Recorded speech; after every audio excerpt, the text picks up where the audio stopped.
Hoy en la clase de historia vamos a ver un suceso muy importante que ocurrió en México, la conocida como llamada Cristera, los cristeros o la cristeada.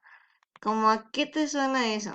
Bueno, pues fue un suceso muy importante en México, ya que se desató una guerra civil prácticamente. Bueno, vamos a recordar que una vez que Venustiano Carranza fue presidente, pues hubo quien no estuvo de acuerdo, se quisieron levantar en su contra y lo quitaron de la presidencia, hasta que finalmente falleció.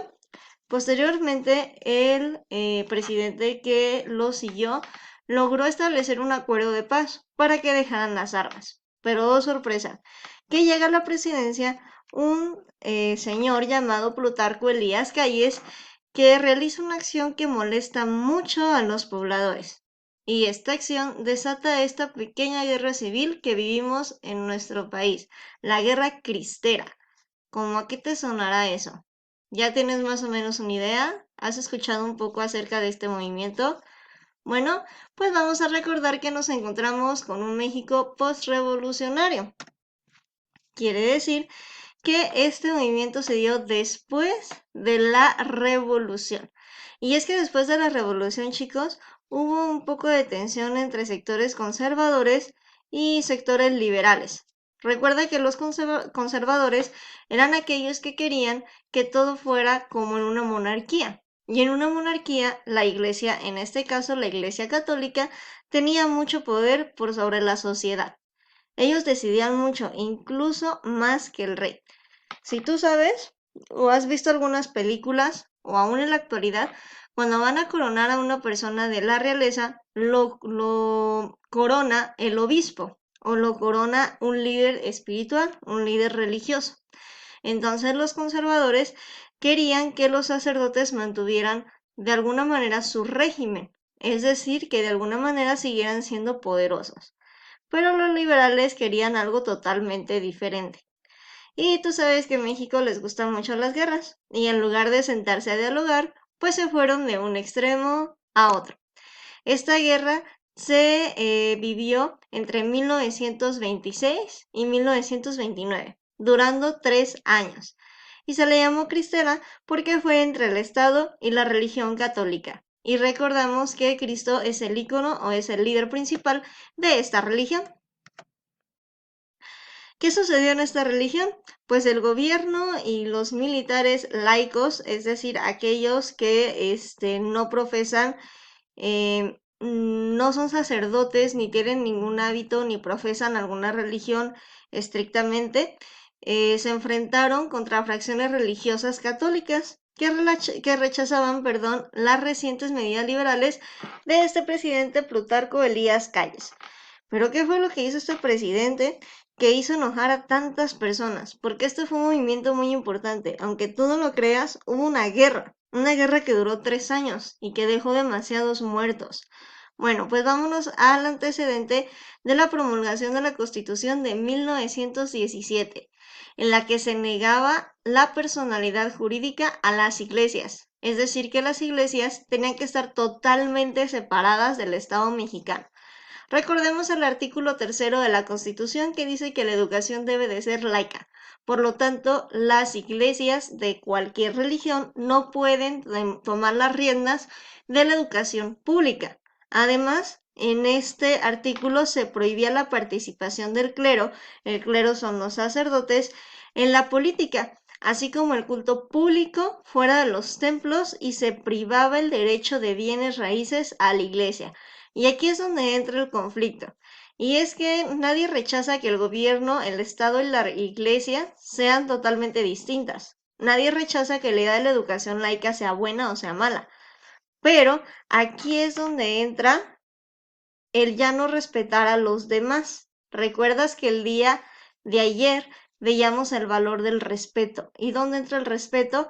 En respetar que el culto, es decir, que las personas pudieran practicar su religión fuera de los templos y no, o sea, en público y no precisamente escondidas.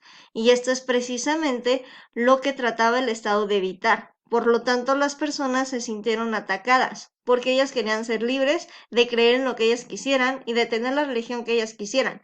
No era precisamente que quisieran tener poder, sino que simplemente querían expresarse y querían llevar a cabo sus prácticas religiosas sin que ninguno de miembro del Estado se los prohibiera.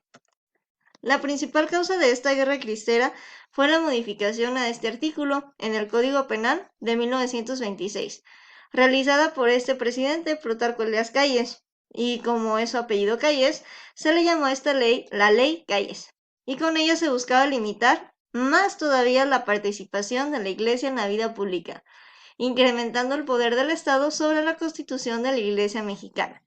En lugar de buscar una balanza totalmente balanceada, valga la redundancia, buscaban que se inclinara más hacia el Estado.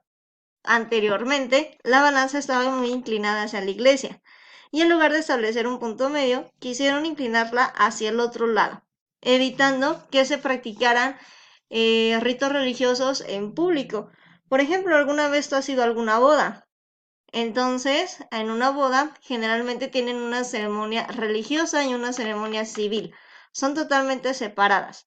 Y ahora nosotros lo vemos muy padre y muy genial, incluso se casan el mismo día por el civil y por su congregación religiosa, sea cual sea, pero en este tiempo no querían que existieran las bodas en cualquier congregación religiosa.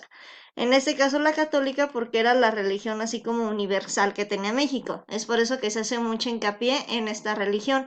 Pero en realidad lo que buscaba la ley Calles es que no fuera con ninguna practicidad religiosa. Entonces, ¿qué pasaba aquí?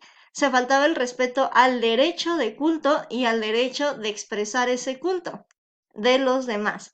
Y es lo que llegó a ofender a líderes religiosos quienes incitaron a defender esos derechos. Se hicieron varias manifestaciones, pero el ejército intervino en estas, provocando una serie de violencia entre ambos bandos y así una guerra.